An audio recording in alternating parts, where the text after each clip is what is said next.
Всем привет, меня зовут Игорь, и недавно в свой инстаграм я выложил историю, где монтировал одно из своих видео. После этого многим стало интересно, в какой программе я монтирую свои видео и какие эффекты я использую. И после этих вопросов у меня в голове возникла идея снять видео о том, как я снимаю и монтирую свои видео. В этом видео я постараюсь рассказать и показать все, чем я пользуюсь для съемки и монтажа видео. На моем канале могло быть уйма таких видео, потому что я раз 100 уже, наверное, снимал видео про то, как я монтирую и снимаю свои видео, но мне ничего не нравилось, поэтому я удалял это все и не выкладывал. У меня есть два компьютера, один от Windows, а другой от Mac. Этим я пользуюсь больше всего, потому что на этот компьютер идут практически все программы для монтажа, которые мне нужны. Ну и раз уж я заговорил про программы для монтажа, то давайте с них и начнем. Я использую три программы для монтажа, которыми пользуются, наверное, большинство из блогеров. Это Final Cut, After Effects и Premiere Pro. Основной монтаж я делаю в программе Final Cut, но иногда я использую Premiere для того, чтобы делать нарезки из видео, потому что, когда я делаю просмотр видео в Final Cut, он начинает очень сильно лагать, а если я смотрю видео в премьере, то, в принципе, качество и показ видео очень хороший. Для Final Cut есть множество плагинов, и я их тоже использую. Они все платные, но так получилось, что я их не покупал. Раньше до Final Cut и плагинов оттуда я пользовался футажами, ну и, в принципе, сейчас я пользуюсь, но очень редко. Так вот, когда мне только купили iMac, я смотрел на YouTube видео, как скачать плагины на Final Cut, и я нашел видео, в котором показано, как скачать очень крутой плагин, но он был платный. Я нашел видео, как скачать один очень крутой плагин, но он был платный. Но также в видео показали ссылку на скачивание этого плагина, поэтому я ее скопировал и скачал плагин. И, кстати, у меня всего один плагин. Футажи я обычно скачиваю с вот этих каналов, которые вы сейчас видите на экране, и если я не забуду, то я оставлю ссылку на них в описании. Следующий пункт — это цветокоррекция. Цветокоррекция для меня это просто отдельный вид искусства, потому что я люблю, когда картинка на видео яркая, а лицо не становится желтым. Позже я покажу, как это сделать. Я смотрю некоторых блогеров, топовых блогеров-миллионников. Иногда я вижу видео, на котором очень яркая картинка, и вместе с этим лицо просто как апельсин. На видео с экрана моего компьютера вы можете все подробно посмотреть, потому что это очень трудно описать словами, нежели чем на практике. Для того, чтобы сделать цветокоррекцию с маской, вам нужно добавить эффект цветокоррекции на видео и настроить цветокоррекцию так, как вам нравится. Теперь вам нужно добавить еще один эффект цветокоррекции, и где маски выбрать пипетку и выбрать цвет вашего лица и понизить там цветокоррекцию. Можно, конечно, запариться, так как я, и поработать получше над этим, чтобы результат получился нормальным. Final Cut мне очень нравится тем, что здесь есть автосохранение проекта. А в премьере каждый раз нужно сохранять проект после того, как я сделал какие-либо изменения. Меня в свое время это очень бесило, так как порой я сидел за монтажом весь день и забывал просто сохранять, и потом это все у меня вылетало, и я открывал, там просто было все пусто. Вроде бы насчет Final Cut я рассказал все, о чем знаю. Теперь про Premiere Pro. Там я чаще всего монтирую серии, которые вы могли видеть на моем канале. Сейчас эти серии, кстати, удалены, потому что они очень сильно повлияли на репутацию моего канала, когда на них кинули авторские права. Но серии, которые были на этом канале, вы можете увидеть на моем втором канале, ссылка на него будет в описании. С виду для меня было очень легко монтировать серии, но когда я начал их монтировать, это оказалось очень сложно. Вот, например, отрывок из предыдущей удаленной серии на моем канале. Я надеюсь, это видео не заблокируют из-за этого отрывка, но по идее не должно, потому что я делал это сам. Здесь у меня есть все отдельно. Песня, шум на фоне и озвучка. Я, кстати, не перестал озвучивать серии, и на моем втором канале, помимо озвучки с Диснея, будут выходить моя озвучка третьего сезона. Ну, кому интересно, переходите по ссылке в описании. Обложки на свои видео я делаю в самом обычном Adobe Photoshop. Раньше, года два, наверное, назад, когда я смотрел видео других людей, у них были фотошопы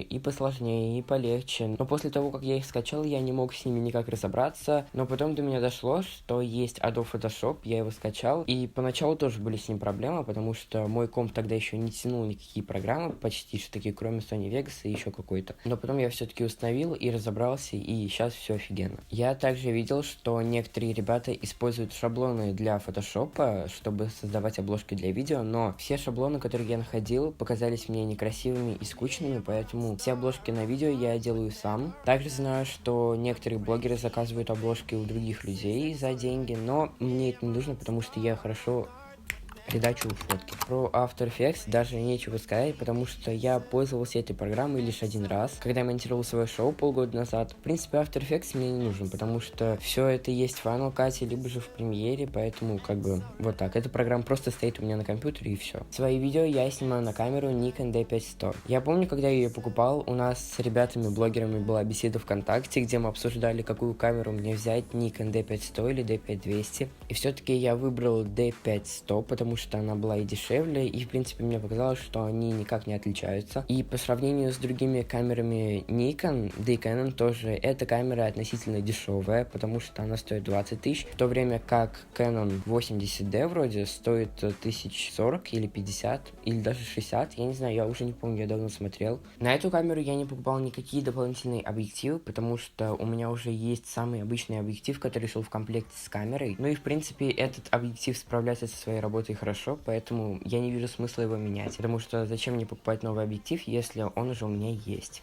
В качестве света для видео у меня служат LED. Их я купил в самом обычном магазине, где продают светильники и товары для дома. Я все-таки понял, что софтбоксы это не мое. Они безумно огромные, и их в моей комнате некуда ставить. Да и в принципе вот эта вот маленькая вещь, она светит ярче, чем софтбоксы, которые у меня были. Да и к тому же LED очень компактные, и их можно взять с собой в любое путешествие. Ну и штатив у меня самый обычный. Этот штатив я купил в самом первом попавшемся магазине.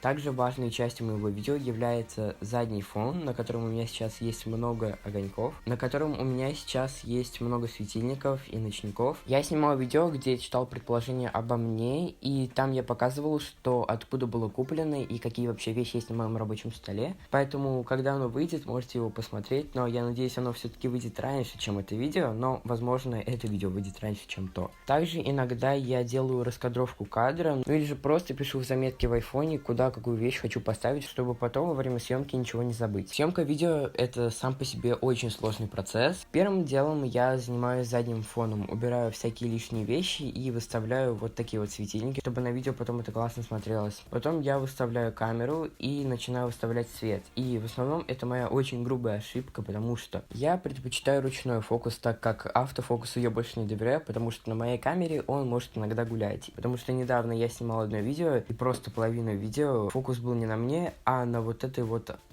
радуге, господи. Когда я ставлю свет, я очень сильно запариваюсь, и потом приходится открывать окно и лезть через всю вот эту вот конструкцию, которая находится у меня под столом. И только тогда потом я сажусь за кресло и начинаю настраивать фокус. И так как мой свет не крепится к камере, а просто, получается, стоит на ней, иногда свет падает и портит ракурсы, приходится опять его устраивать. В общем, это безумно трудный процесс. Вроде бы я рассказал и показал вам все, чем я пользуюсь для съемки и монтажа своего видео. Я не верю, что я все-таки наконец-то снял это видео, и я выложу его на свой канал. Это видео осталось просто только смонтировать. Ну а я надеюсь, что вам понравилось это видео. Если это так, то ставьте палец вверх, подписывайтесь на мой канал, если вы еще не подписались. Также нажимайте на колокольчик, чтобы не пропустить новые видео. Также обязательно подписывайтесь на мой инстаграм, где я очень часто публикую истории о том, как я снимаю видео, или же просто их монтирую. В общем, в инстаграме вы узнаете много чего нового обо мне. Ну и увидимся с вами в следующем видео. Всем пока!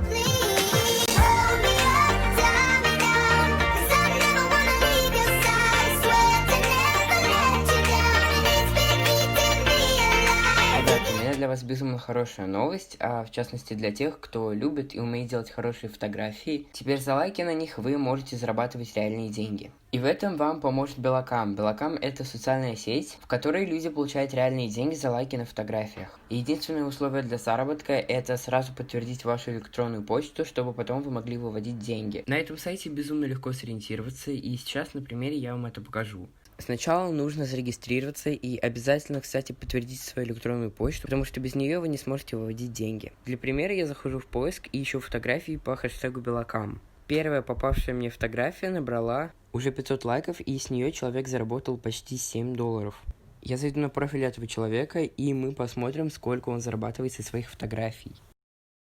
Ну и благодаря своим фотографиям человек зарабатывает $1000.